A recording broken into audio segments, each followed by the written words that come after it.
two little kids. Let's not dress it up. Let's not sanitize it. Let's call it what it is. There's two little boys in the house, and there's an adult man. I knew that they were going to visit Josh. I knew we both had bad feelings about that, but we really didn't have any choice in the matter. We had to let them go. Kids were one step ahead of me. They're 5 and 7. They were one step ahead of me, and he slammed the door in my face. I thought it was a mistake. I kept knocking, and then I called 911. What is that person's name? His name is Josh Powell. He has supervised visitation, and he blew up the house and a kid. Susan Powell was a devoted wife and mother until the night she vanished. Her husband said she went for a walk. Her kids said she was in the trunk. Her father-in-law was obsessed with her, and her diary warned, "If I die, it won't be an accident." What happened next would end in flames, and two little boys would never come home. This is the chilling true story of a woman who saw her murder coming.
There's a kind of control that doesn't leave bruises. It doesn't scream or slam doors. It just rearranges who you are, until you look in the mirror and can't tell if you're afraid or if you've just stopped hoping. By 2008, Susan Powell was no longer the wide-eyed temple bride she had once been. She was still kind, still faithful, still trying, but behind her eyes was a kind of sadness people only recognized in hindsight, that slow, quiet grief of someone trapped in the middle of a life they didn't choose. Her home was no longer her own. Josh had cameras everywhere, visible and hidden. He recorded her while she cooked, cleaned, disciplined the boys, even while she cried. He claimed it was for protection. But Susan knew better. Every word she said could be played back. Every look could be analyzed, criticized, or weaponized. He monitored her browser history, installed keyloggers on the family computer. He would randomly demand her phone and scroll through her messages, interrogating her over every contact, every emoji. And yet, when she needed him, when the boys were sick or bills were overdue, Josh was unreachable. Off in some online rabbit hole trying to flip used electronics or researching obscure legal loopholes about bankruptcy and asset protection. He refused to help with the boys. He never bathed them, never read to them, never showed up at school. And yet he insisted that Susan was spoiled and too independent. She started writing everything down. Her journals weren't romantic. They were records, proof, insurance. She wrote about how Josh told her no one else would ever want her, how he once left her stranded in a parking lot for hours because she asked if he could help with groceries, how he isolated her from her family, how he locked her out of the bedroom for an entire week. She wrote, "It's like living in a house with a dictator and no exit. I'm not allowed to have a voice." But it wasn't just Josh who made her feel unsafe. By then, Steve Powell, Josh's father, had grown even more disturbing. Susan didn't know yet that he had over 4,500 photos of her on his computer, that he had filmed her feet, her back, her hair, while pretending to babysit the boys, that he had written pages and pages in his private journals. "I know she's in love with me. I've seen it in her eyes. We share something no one understands." He even went on national television and said calmly that he and Susan had a mutual flirtation. Susan was horrified. When she confronted Josh about his father, he brushed it off. "It's not like he touched you." Susan didn't feel safe around either of them anymore, and so she began to make plans.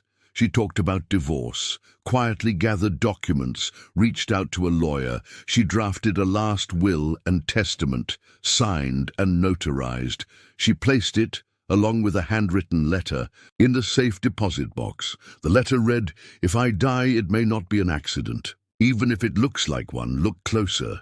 The family attended a ward Christmas party in early December 2009. Susan wore a red sweater. She helped decorate the tables. She smiled for the pictures. No one knew it would be the last time anyone outside her house would see her alive.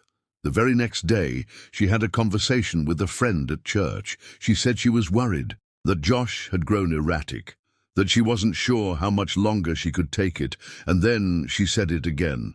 "If something happens to me, it's Josh. Promise me you'll remember that."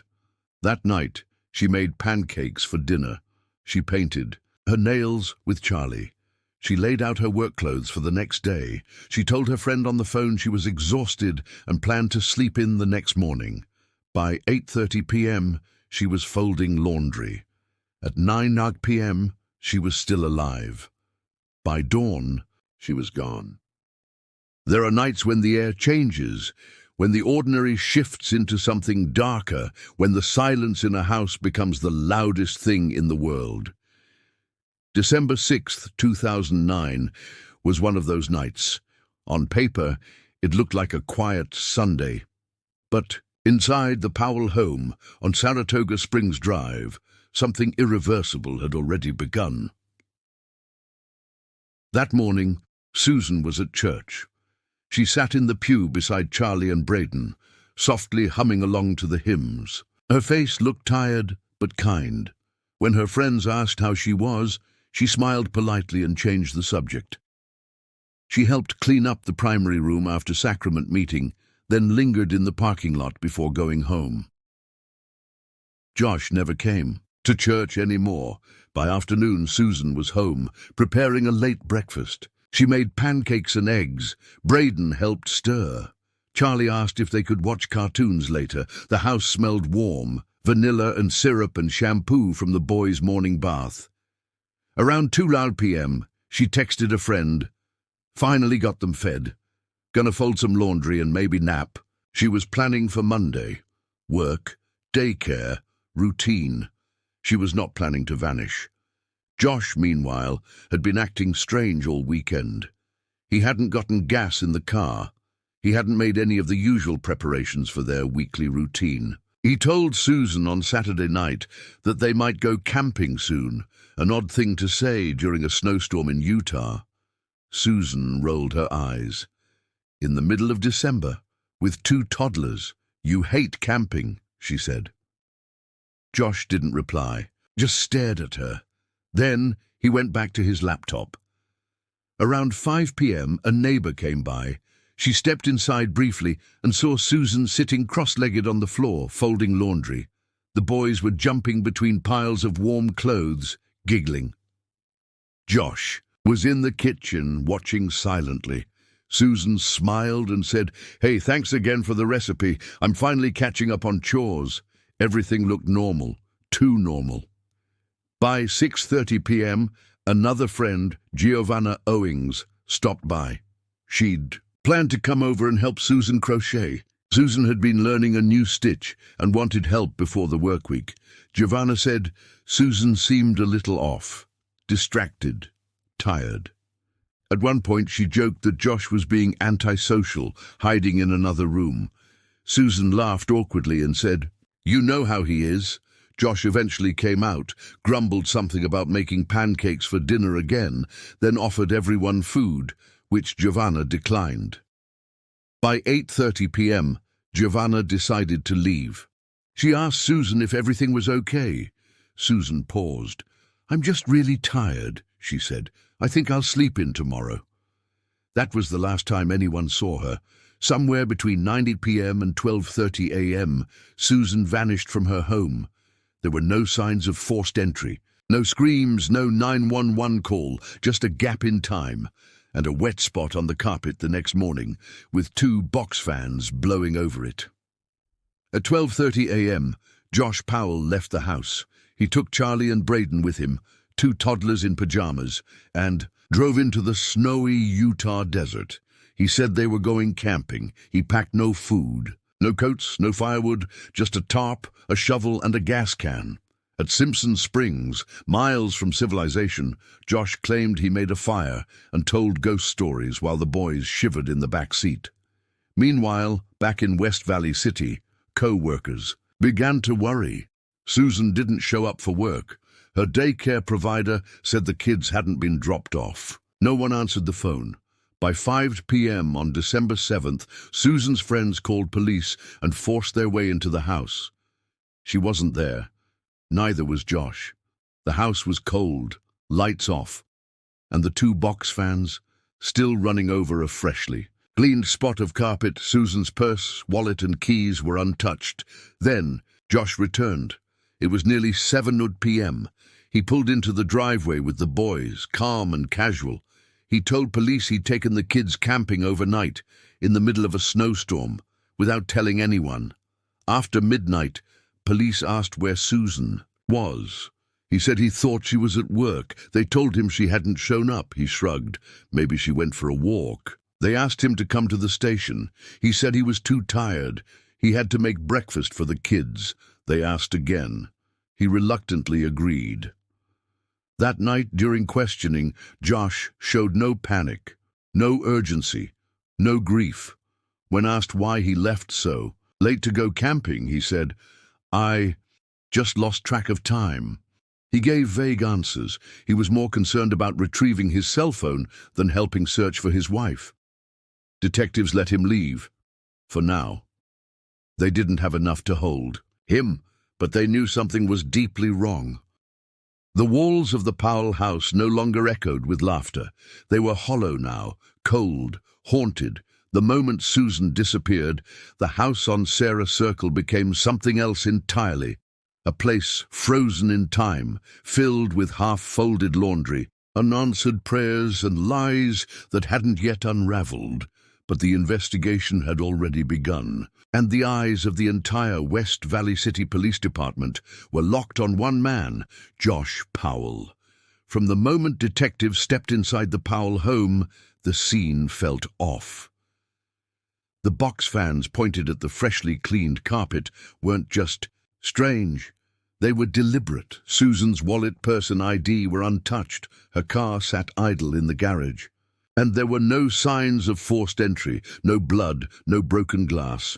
Nothing, in fact, except one chilling absence. The entire home seemed paused in midlife. 2 boys' coats hung on hooks by the door. A cup of milk sat half-finished on the kitchen table. Susan's phone had been found in Josh's car, without a SIM card. When asked why her cell was there, Josh mumbled, "Maybe she put it there. I don't know." It was the first of many I don't knows. Over the next 24 hours, the media swarmed. News vans rolled in. Reporters held microphones in front of confused neighbors and flustered churchgoers. But Josh, he stayed quiet, refused to take a polygraph, refused to let police search the minivan again, lawyered up within hours, and then he rented a car. For 800 miles, Josh drove it out of state, alone. When police finally got it back, they found traces of Susan's DNA in the trunk, but still, no body, no confession, no arrest. And then came the boys, Charlie and Braden, just 4 and 2, didn't fully understand what had happened. But children have a way of remembering what adults try to bury. In the days after Susan vanished, Charlie said, "Mommy was in the trunk, but she didn't come camping with us." Later, he added, "Mommy got hurt. She stayed where the crystals are." The statement chilled detectives. Utah's West Desert, where Josh claimed to have camped, was home to abandoned mine shafts, many filled with quartz and crystals. The same region was once the site of Simpson Springs, an area Josh was known to visit. While police began combing through mine records and geological maps, Josh fled the state, packing his sons into a U-Haul and driving to Puyallup, Washington, to live with his father, Steve Powell. It was a strategic move. Not only did it delay Utah jurisdiction, it put the boys in a new, confusing environment. And it placed Josh back under the roof of a man far more twisted than most realized.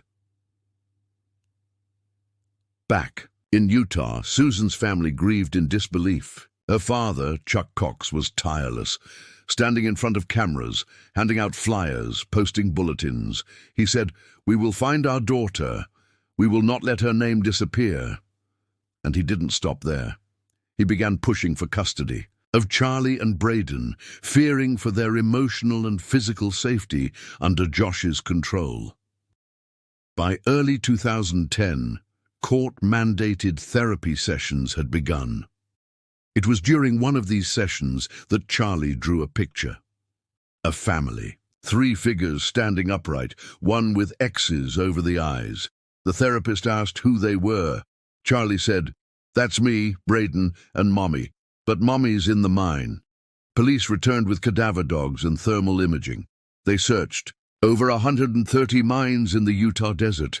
One dog hid on a shaft near Topaz Mountain. But by the time search teams arrived, it had collapsed. No remains were ever recovered.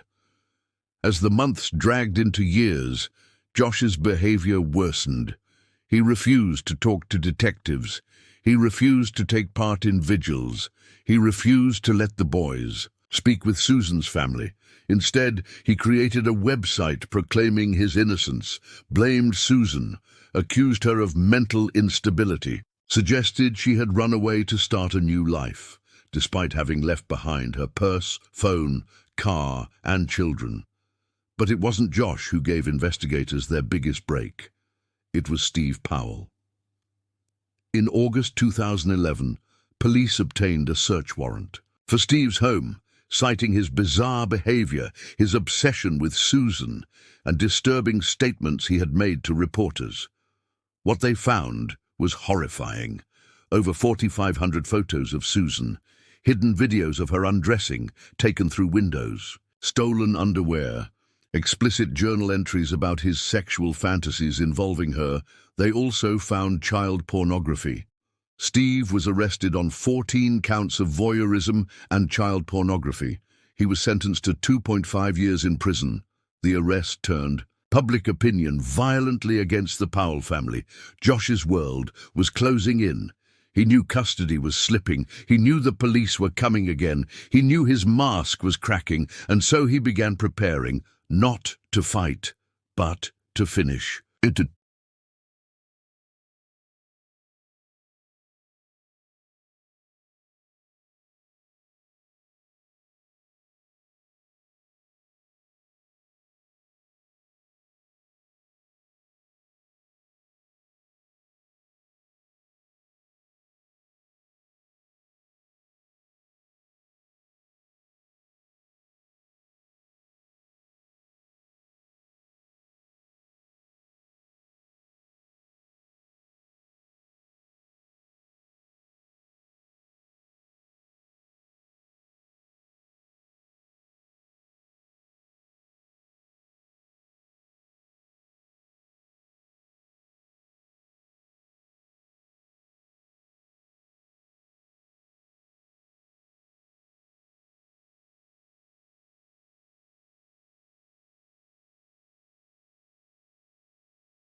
The fire had long since been extinguished, but its smoke lingered, not in the air, but in the hearts of everyone who'd known Susan, Charlie, and Braden. Their faces were printed on candles, on shirts, on church bulletin boards, and on headlines across America that asked the same impossible question: how could this happen? But Susan had known. She had always known, and now it was up to those who loved her and those who failed to protect her, to do something with the truth she left behind. In the weeks following the explosion, public outrage exploded across Utah and Washington. The child welfare system came under intense scrutiny.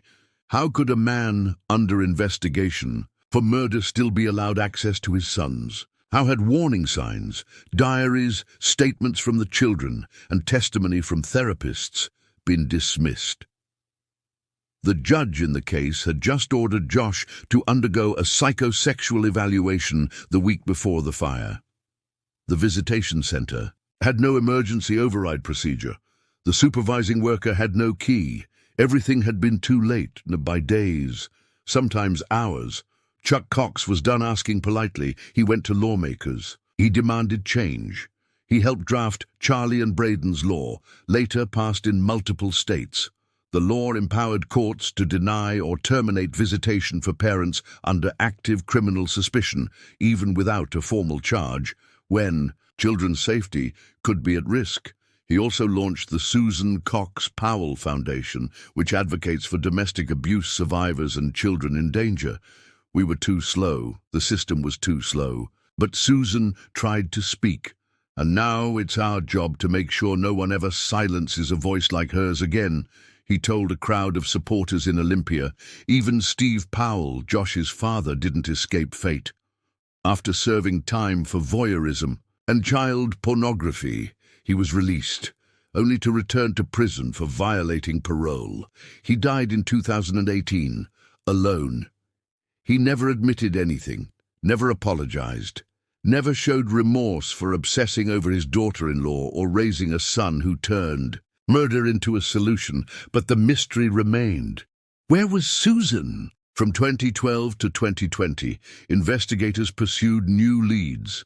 They explored desert caves, old mining sites, and rural ravines across Utah's western range. Cadaver dogs hit on several areas. Satellite imaging was used. They even followed up on psychics, tipsters, and recovered hard drives from Josh's digital archives. They found maps, coordinates, mentions of deep storage and ventilation shafts. But never a body. And then in 2013, a chilling discovery. Susan's handwritten will, sealed years earlier, included this sentence: "If I die, it may not be an accident. Even if it looks like one, look closer." She named specific people she feared.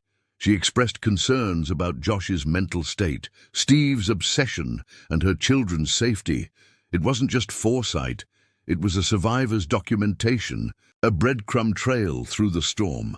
Despite a lack of physical remains, public consensus was now firm. Susan Powell had been murdered. In 2019, West Valley Police officially closed the case, listing Susan as presumed dead at the hands of her husband, Josh Powell, but the investigation files, over 60,000 pages long, remain preserved, just in case. And still, every year on December 6th, the candles come out. They are lit by people who never met Susan, people who remember her soft smile, who remember the way she left a trail of truth behind her, who remember the price of silence. In a quiet spot, not far from where her sons once played, there is a memorial garden. Stone benches bear the names of Charlie and Braden. Nearby, an inscription reads, "We remember not only how they died, but how hard they loved, how bright they smiled, and how much their mother fought to keep them safe. She never got to run. She never got to leave, but she left something behind that mattered more. Proof, truth, and the legacy of a woman who tried, with everything she had, to escape the storm."